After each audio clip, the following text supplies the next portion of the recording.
दुखद घटना है। भारत पताका फहराने वाली पहली महिला हिंदुस्तान की बनी।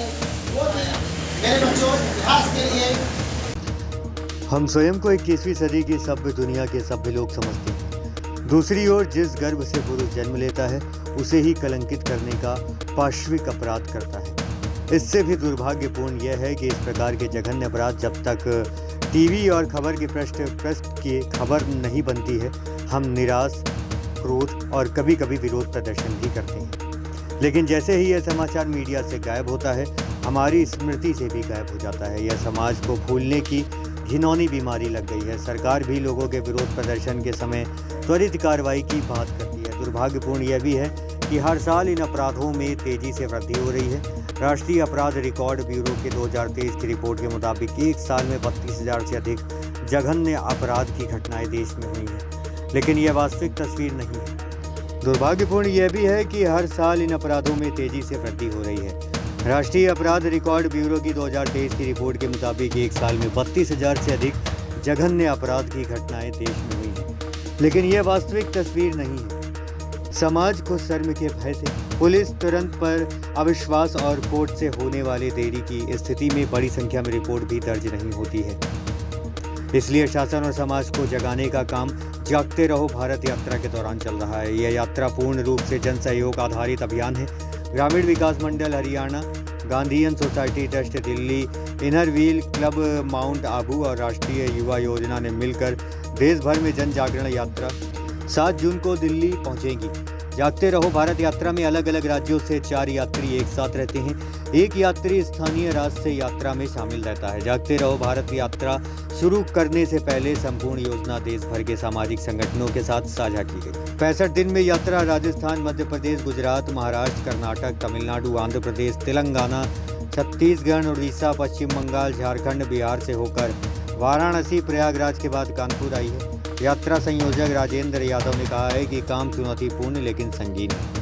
क्या नाम है आपका और किस प्रकार की संगोष्ठी का यहाँ आयोजन किया गया? मैं डॉक्टर मनोज कुमार पाल आज BL स्मारक एजुकेशन सेंटर में जागते रहो भारत यात्रा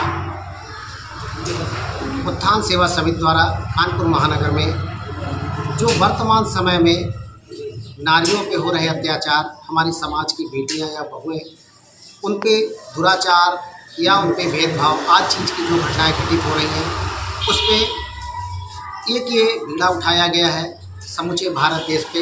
हम लोग विद्यालयों, पाठशालाओं, कोचिंग सेंटरों आदि पर जाकर अपनी बात रख रहे हैं और लोगों को इसमें एक चेतना का, एक उत्साह का और इस जघन्य घटना के विरुद्ध में लोगों को जागरूक करके एक सूत्र में पिरोने का कार्य कर रहे हैं।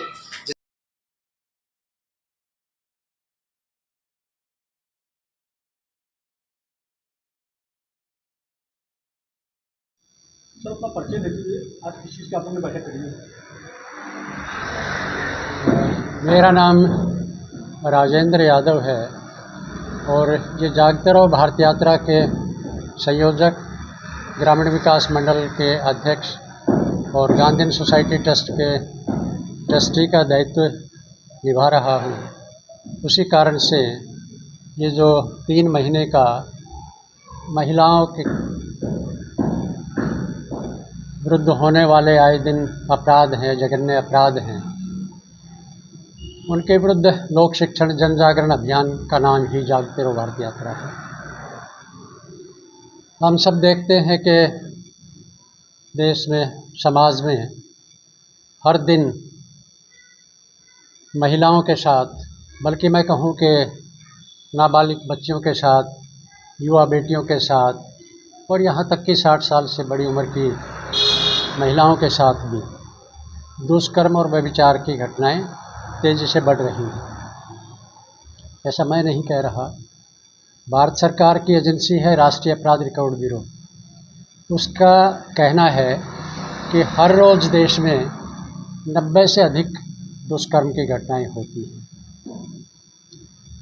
और एक साल में 2023 का एक आंकड़ा है, भारत सरकार की महिला विकास मंत्री ने पार्लियामेंट में ये बयान दिया था कि 2023 में देश में 32,531 जघन्य अपराध की घटनाएं हुई।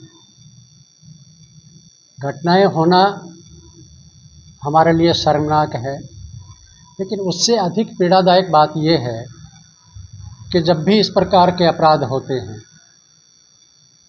और जब वो आपके टीवी स्क्रीन पर चलते हैं या आपके अखबार के प्रथम पृष्ठ पर रहते हैं, तब हम अपने ड्राइंग रूम में बैठ कर के कभी गुस्सा करते हैं, कभी निराशा व्यक्त करते हैं, और कभी कभी मैं ये कहूँगा कि मीडिया के उकसाने से हम कैंडल मार्च भी करते हैं, सड़क पर विरोध प्रदर्शन भी करते हैं। आप लोग बैठक का उद्देश्य क्या है? अगर आप लोग बैठक कर रहे हैं, क्या उद्देश्य है इसका? ये बैठक तो जागते रहो भारत यात्रा का एक अभियान का हिस्सा है। जैसा मैं कह रहा था कि इस प्रकार की घटनाएं जब होती हैं और हम मीडिया से गायब होने के बाद हम भी भूल जाते हैं, तो समाज को जो ये भूलने की बीमारी हो गई है, इसे हम कहते हैं कि ये संवेदनहीनता है। ये महिलाओं के साथ होने वाले जघन्य अपराध के विरुद्ध हमारी संवेदनहीनता है। उस भूलने की बीमारी और संवेदनहीनता को हम जागते रहो भारत यात्रा कह रहे हैं। ये यात्रा राजस्थान के माउंट आबू से अंतर्राष्ट्रीय महिला दिवस पर 8 मार्च को शुरू हुई और वाहन से यात्रा है। देश के अलग अलग राज्यों के 5 यात्री कार्यकर्ता इस यात्रा में शामिल हैं। राजस्थान के बाद यात्रा मध्य प्रदेश, गुजरात, महाराष्ट्र, कर्नाटक, तमिलनाडु, आंध्र प्रदेश, तेलंगाना, छत्तीसगढ़, उड़ीसा, पश्चिम बंगाल, झारखंड, बिहार से होते हुए वाराणसी में 11 तारीख को आए। वाराणसी के बाद कल प्रयागराज में थे और कल शाम को कानपुर में इस यात्रा का पड़ाव रहा।